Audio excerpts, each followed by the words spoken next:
In 2018, Marvel's Black Panther did more than break box office records. It shifted global culture. For the first time, a Hollywood blockbuster placed Africa, not as a backdrop of poverty, war, or safari wildlife, but as the beating heart of the world's most advanced civilization, Wakanda. Yet behind the costumes, the accents, and the Afrofuturistic cities of gleaming towers and vibrating technology, lies something deeper. Something ancient. Stories. Myths. Legends whispered around African fires for centuries before they were repackaged for the silver screen. The story of Wakanda, the mantle of the Black Panther, and the gods that protect its kings, are not just fictional inventions. They are rooted in African cosmology, sacred animals, ancestral traditions, and the echoes of empires that once ruled the continent. Here we uncover the African myths that inspired Black Panther. The concept of the hidden kingdom. The sacred panther and the goddess Bast. The echoes of real African empires. And the ancestral plane that reflects African spirituality. This is not just cinema. This is Africa speaking through myth, history, and memory. When audiences first saw Wakanda revealed, they gasped. A hidden nation, concealed from outsiders, untouched by colonization, yet bursting with wealth, technology, and spiritual power. But the idea of a secret, advanced African kingdom is not unique to Marvel. It is a story told across Africa. Among the Shona people of Zimbabwe, legends tell of Great Zimbabwe, a city of stone palaces and towers that baffled European explorers. They could not believe Africans had built such an advanced civilization. So they spread lies that outsiders must have constructed it. But Africans knew better. Their ancestors were the architects of greatness. In Mali, the story of Timbuktu carried a similar aura. Hidden deep in the desert, it was a city of scholars, gold, and manuscripts that Europeans long whispered about but seldom reached. And in southern Africa, myths speak of Mapungubwe, a kingdom of gold hidden in the hills, where sacred animals guarded treasures. The myth of a concealed nation is everywhere, from the rainforests of the Congo to the mountains of Ethiopia. And Ethiopia itself holds perhaps the greatest legend of all, the story of a land blessed by God, home of the Ark of the Covenant, and never colonized by Europeans. Wakanda is, in truth, a mirror of Ethiopia, Africa's unconquered kingdom, standing proud while the rest of the continent fell under colonial rule. So when Hollywood gave us Wakanda, it was not pure fiction. It was a reflection of African memory, the dream of a kingdom untouched, unbroken, and free. But why a panther? Why does Wakanda's king wear the mask and mantle of this sleek, dark predator? To answer, we must understand Africa's relationship with animals. For Africans, animals are not just creatures. They are messengers of the divine. Totems of power. Sacred symbols that carry spiritual energy. Across Africa, the panther, or the leopard, its spotted cousin, is revered as a beast of kingship. Among the Igbo of Nigeria, the leopard represents authority and might. Igbo kings, called Is, were often adorned with leopard skins. To slay a leopard was not mere hunting, it was a mark of valor, often reserved for royalty. Among the Ashanti of Ghana, chiefs sat on leopard skin stools, and warriors invoked the panther's stealth and ferocity before battle. In Congo traditions, secret societies like the Aniota wore leopard skins and claws, believing the spirit of the animal would guide their justice. In Ethiopia, the panther was seen as a beast linked to gods and saints, fierce yet divine. So when Marvel chose the panther, they unknowingly tapped into a deep African motif. The king as the leopard. The ruler as the beast that stalks silently, strikes swiftly, and reigns supreme. But Marvel went further. They made the panther not just a symbol, but a mantle passed down through ritual combat and sacred ceremony. This too echoes African reality. In many African kingdoms, the right to rule was not just bloodline. It had to be proven, through courage, combat, and ritual tests of strength. In Wakanda, kings fight for the throne at Warrior Falls. In Africa, kings fought metaphorical or physical battles to claim their crowns. The parallel is clear. If the panther represents earthly kingship, who grants divine authority? In Wakanda, it is Bast, the panther goddess. But Bast is not Marvel's creation. She is an ancient African deity. In Egyptian mythology, Bastet, often depicted as a lioness or cat-headed goddess, was the protector of the pharaohs. She embodied both ferocity and fertility, destruction and healing. She was worshipped in Bubastis, where thousands of cats were mummified in her honor. Marvel took Bastet and wove her into Wakanda's mythos. She becomes the divine guide who grants the heart-shaped herb, the plant that gives the Black Panther his strength. This too mirrors African cosmology. For Africans, plants and herbs are not just medicine. They are divine gifts, carrying the life force of gods and ancestors. The heart-shaped herb is simply a cinematic echo of Africa's real sacred flora, used in rituals for strength, vision, and connection to the spirit realm. But the choice of Bast was deliberate. It connected Wakanda to the Nile Valley, reminding the world that Egypt, often stripped of its African identity, is part of Africa's spiritual heritage. Through Bast, the Black Panther is not just a superhero. He is a pharaoh. A king chosen by the gods, walking in both the physical and spiritual realm. Perhaps the most hauntingly beautiful scenes in Black Panther are those where T'Challa visits the ancestral plane. A twilight savanna, glowing in purple, where panthers rest in trees and ancestors speak with wisdom. To Western audiences, this was fantasy. To Africans, it was memory. Across Africa, the belief in the living presence of ancestors is universal. Among the Zulu, it is the Amidlozi, spirits of forebears who guide and protect the living. Among the Yoruba, it is the Igungan, ancestral spirits who return through masked dances to bless and warn the community. Among the Akan of Ghana, the ancestors are guardians whose shrines are tended with reverence. To die in Africa is not to vanish. It is to join the circle of the living dead, still present, still watching, still guiding.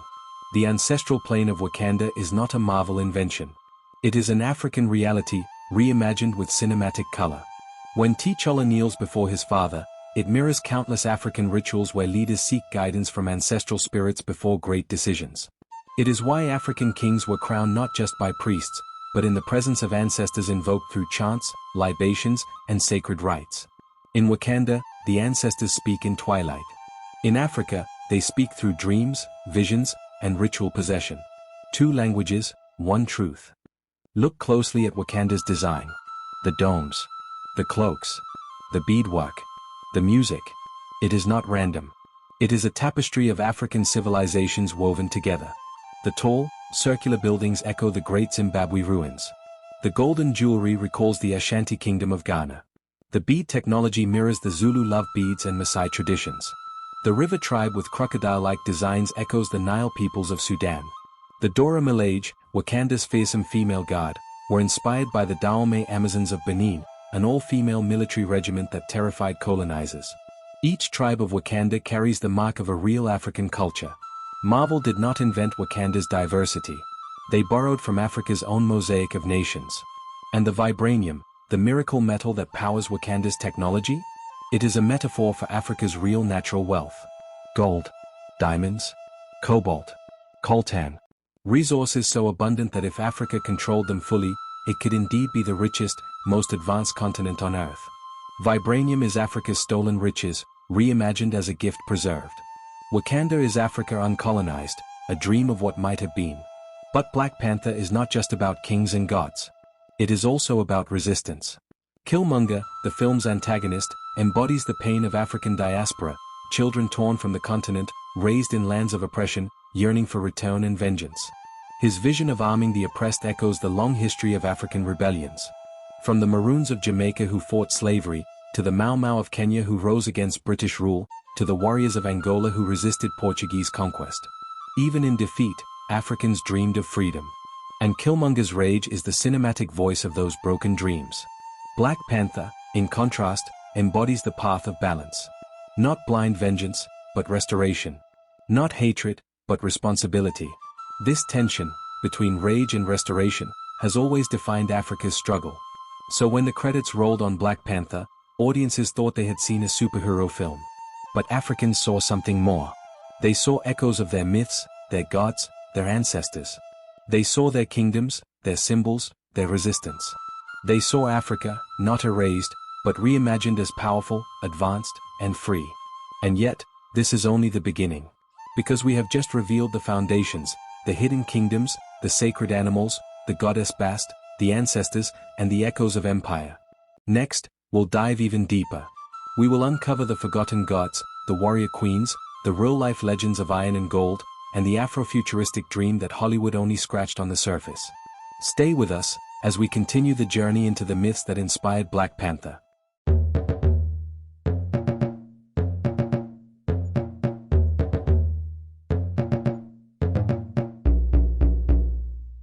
Earlier, we uncovered the myths that gave birth to Wakanda, the hidden kingdom, the sacred panther, the goddess Bast, the ancestral plane, and the echoes of African empires. But that was only the foundation. Because behind every element of Black Panther lies a deeper story, tales of gods, warrior queens, miracle metals, and visions of the future that Africans have carried for centuries. The forgotten gods and spirits beyond Bast.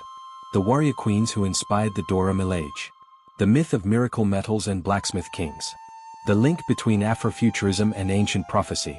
And how Black Panther became a mirror of Africa's pain, pride, and possibility. While Bast is the most visible deity in Wakanda, she is not alone. Marvel's comics, and Africa's own myths, reveal a wider pantheon of gods. The Wakandan religion speaks of the Orisha, a group of deities drawn directly from the Yoruba traditions of West Africa. In Yoruba cosmology, the Orishas are divine beings who govern every aspect of life. Ogun, the god of iron and war, who teaches humans the power of metal and the art of forging weapons. Shango, the god of thunder and lightning, whose fury shakes the heavens. Oya, goddess of the winds and guardian of the cemetery gates, bringing change and transformation. Yemoja, mother of waters, who nurtures and protects. These Orishas are not distant figures. They live in rivers, in storms, in fire, and in the human body itself. Marvel mirrored this by creating Wakanda's spiritual council of Orisha, where Bast is joined by deities inspired by African gods. It is a quiet acknowledgement that Wakanda's faith is African at its core. But it also reflects a truth: Africa has never been ruled by a single god. It has always been a land of many deities, each representing a force of nature, each guiding human destiny. When audiences first saw the Dora Milaje, Wakanda's elite all-female guard, they were struck by their discipline, their bald heads, their red uniforms, and their unmatched ferocity. But Marvel did not invent the idea of warrior women. Africa already had them. In the kingdom of Dahomey, in present-day Benin, lived the Igoji, often called the Dahomey Amazons. For centuries, these women formed one of the most feared military regiments in the world. Trained in weapons, strategy, and brutal hand-to-hand combat, they fought the French, the neighboring Yoruba, and anyone who dared challenge Dahomey's power. European generals wrote with awe and fear about facing the Igoji. They marched in perfect formation, their eyes fierce, their loyalty absolute. The Dora Milaje are direct descendants of this legacy. Their red uniforms echo the Dahomey attire. Their discipline reflects the Igoji training. Their loyalty to the throne mirrors the devotion of Dahomey's women to their king. But beyond Dahomey, Africa has countless warrior queens. Amina of Zazzau in present-day Nigeria, who led armies on horseback in the 16th century, expanding her kingdom with brilliance and might. Yera Santwe of the Ashanti, who in 1900 led her people against British colonizers, declaring, "If the men will not fight, then the women will." Nzinga of Ndongo and Matamba in Angola, who outwitted Portuguese colonizers with diplomacy and war for decades. When Wakanda places women at the center of its military power, it is not fantasy. It is Africa remembering. The lifeblood of Wakanda is vibranium, a metal of limitless potential. It powers technology, heals wounds, and forms indestructible weapons. To many viewers, this seemed like pure science fiction. But in Africa, metals have always been sacred. The Yoruba god Ogun taught humans to work iron. Blacksmiths were seen as priests, mediators between the spiritual and material worlds. To forge iron was to wield divine fire. Across the continent, myths speak of miracle metals. In Central Africa, tales tell of stones that fell from the sky, glowing with otherworldly power. Among the Dogon of Mali, the star Sirius was linked to celestial metals that gifted humanity knowledge. In Great Zimbabwe, gold was seen as the flesh of the earth itself, a divine resource that connected kings to the gods. Even in Ethiopia, the Ark of the Covenant was said to rest in Axum, a golden chest radiating heavenly power. Vibranium is not alien. It is the echo of Africa's metals, its gold, its iron, its cobalt, resources so abundant that they made empires rich and colonizers desperate. Marvel turned this painful history into a dream, a world where Africa kept its riches, and no foreign hand ever stole them.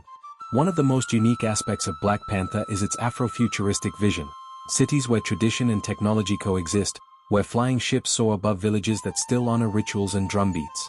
But this vision is not just Hollywood imagination.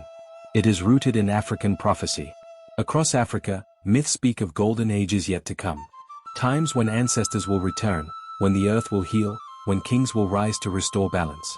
Among the Shona, there is the prophecy of Mori's return, when justice will reign. Among the Zulu, the belief in the return of Ushaka, a messianic figure who will unite the people. In Ethiopia, the legend of the Kebra Nagast speaks of a Solomonic dynasty destined to rule in glory. Afrofuturism, the blending of Africa's past with its imagined future, is simply a modern expression of these old prophecies. Wakanda is not just science fiction. It is prophecy fulfilled. A future Africans have dreamed of for centuries. In Wakanda, the Black Panther is not one man. It is a mantle, passed from king to king, tested in combat, sanctified by the gods. This too has African roots. In the Yoruba tradition, kings wear the sacred crown called the Aid. But the crown does not belong to the man. It belongs to the office. The king is merely a vessel. Among the Akan, the golden stool is the true king of the Ashanti. Whoever sits upon it rules, but the stool itself is the eternal sovereign. Even in Congo, masks used in rituals are believed to embody ancestral spirits. When a dancer wears the mask, he becomes the ancestor. When he removes it, the spirit departs. The Black Panther mask follows the same principle. T'Challa is not just a man in a suit. He is the vessel of a spirit older than himself. And in this, Wakanda reflects Africa's greatest truth. The king is mortal. The office is eternal. Perhaps the most emotional thread in Black Panther is the story of Eric Killmonger, the lost son. Raised in America, cut off from Wakanda, scarred by oppression, he returns not as a child seeking home, but as a man demanding vengeance. This is not fiction. It is the story of the African diaspora. From the slave ships of the Atlantic to the plantations of the Americas, millions of Africans were torn from their homelands. Generations grew up in exile, carrying only fragments of memory, stories of kings, of gods, of home. Killmonger embodies this rage. His scarred body represents the wounds of slavery. His thirst for power reflects the hunger of those who were stripped of their inheritance. But Wakanda's response to Killmonger, a mixture of guilt, denial, and eventual reconciliation, mirrors Africa's own challenge. How does the continent reconnect with its scattered children? How do the descendants of slaves find belonging in a land they have never seen? The tension between T'Challa and Killmonger is not just a family feud. It is the drama of Africa and its diaspora, played out on screen. Every scene in Black Panther pulses with rhythm, drums, chants, dances. This is not mere soundtrack. It is the heartbeat of Africa. Drums in Africa are not instruments. They are voices. They call the gods, summon the ancestors, and announce the king. In Wakanda's coronation scene, the drums thunder as tribes gather in color and song. This echoes real ceremonies from Nigeria to Ghana to Uganda, where chiefs are crowned with music, dance, and the blessings of elders. Even the challenge at Warrior Falls mirrors African initiation rituals, where boys prove manhood, or where kings are tested before taking power.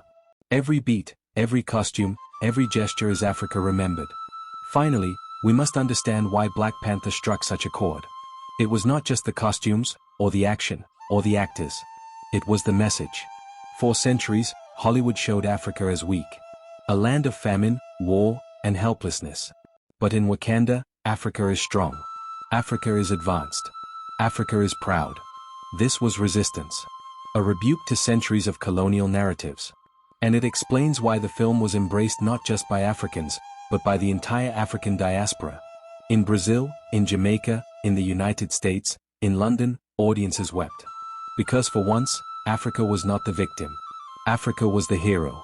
As we conclude this journey through African myths that inspired Black Panther, we must remember, Wakanda is not just a fantasy. It is a mirror.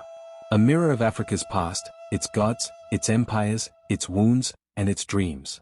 The Hidden Kingdom recalls Ethiopia and Great Zimbabwe. The Panther recalls kings draped in leopard skins. Bast recalls Egypt's cat goddess. The Dora Milaje recall the Dahomey Amazons. Vibranium recalls Africa's stolen riches. And Killmonger recalls the children of the diaspora, crying for home. When Marvel made Black Panther, they borrowed Africa's myths. But those myths do not belong to Hollywood.